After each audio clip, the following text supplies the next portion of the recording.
Hai, halo, salam sejahtera Malaysia. Selamat datang ke channel Fels Lifestyle. Terima kasih karena terus setia dan terus bersama di dalam channel ini.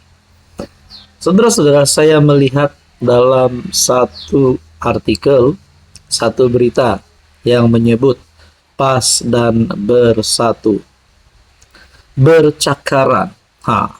Sedangkan kita tahu pas dan bersatu adalah di bawah gabungan Perikatan Nasional.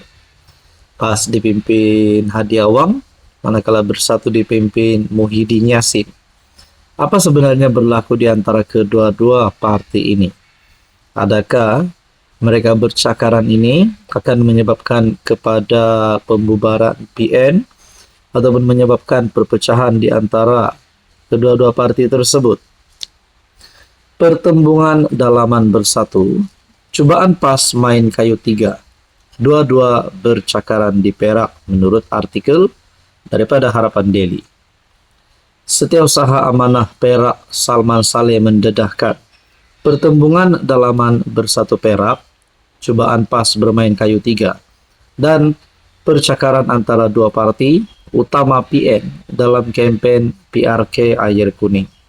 Adakah ini menjadi signal ataupun memberi petanda bahwa PRK Duna Air Kuning bakal terpelantingnya calon PN? Nah, ini menjadi persoalannya. Namun ada yang kata BN akan menang besar pada PRK Duna Air Kuning menurut penganalisis.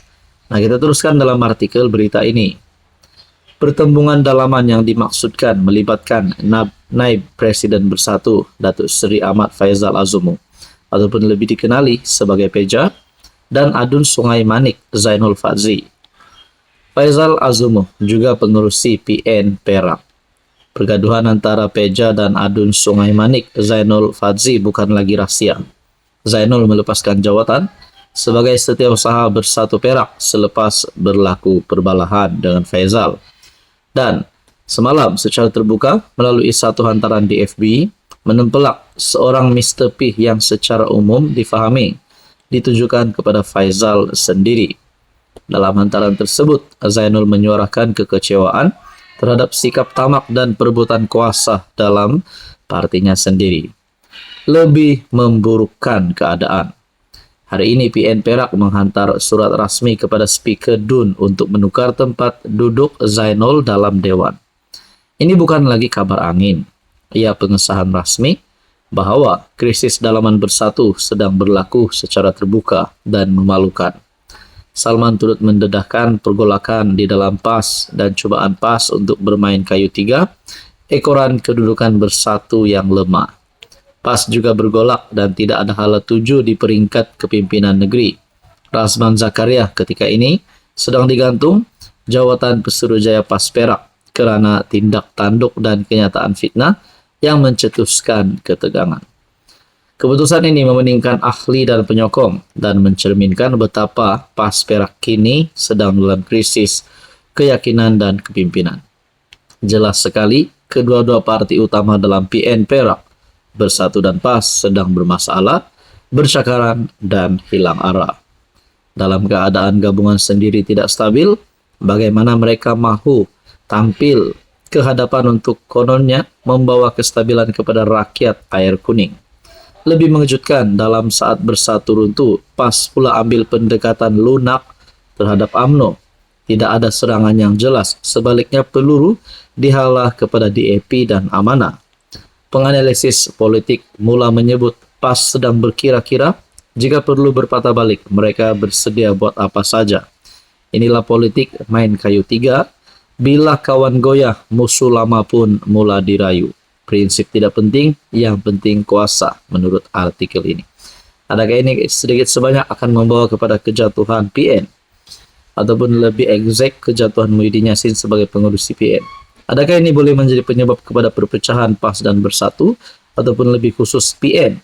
Untuk mendepani pilihan raya negeri, pilihan raya umum 16 akan datang. Saudara-saudara yang saya hormati, apa komen Anda? Halo semua, salam sejahtera Malaysia. Selamat datang ke channel Fels Lifestyle.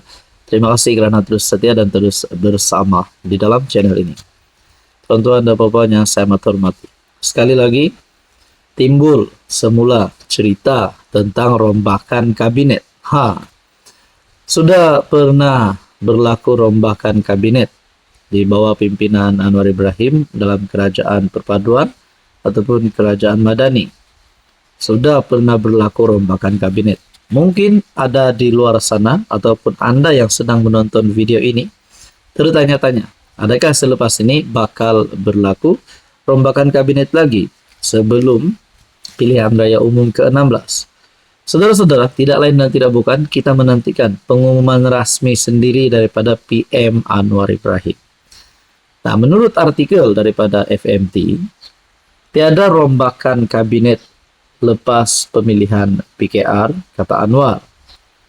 Perdana Menteri menolak kemungkinan kabinet dirombak selepas selesai pemilihan PKR dengan menyatakan kerajaan berjalan seperti biasa.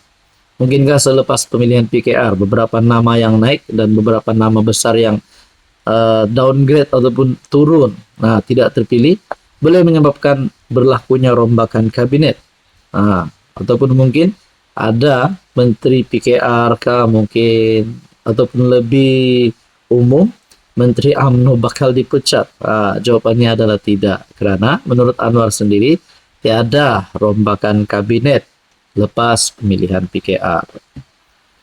PM mengesahkan tiada rombakan kabinet susulan pemilihan PKR yang menyaksikan menteri dan beberapa timbalan menteri tewas di peringkat cabang. Bercakap kepada pemberita, Anwar menjelaskan pemilihan parti adalah perkara dalaman dan tidak akan menjejaskan pentadbiran pusat dan kerajaan negeri. Tidak ada rombakan, ini pemilihan parti. Ada apa-apa masalah, boleh bangkit pada mesyuarat khas pada Rabu. Sejak 2 minggu lalu, beberapa nama besar tumpas pada pemilihan cabang dengan ahli akar ubi memilih pemimpin kurang dikenali. Nik Nazmi, Nik Ahmad, Akmal Nasir, dan Adam Adli antara nama besar yang kalah pada pemilihan itu. Anwar berkata, beliau menilai menteri dan pegawai kerajaan berdasarkan prestasi individu bukan melalui percaturan politik. Nah, saudara-saudara yang saya hormati tuan-tuan dan puan, ini adalah artikel daripada FMT. Tiada rombakan kabinet selepas pemilihan PKR, kata Anwar. Tuan-tuan dan puan, apa komen Anda?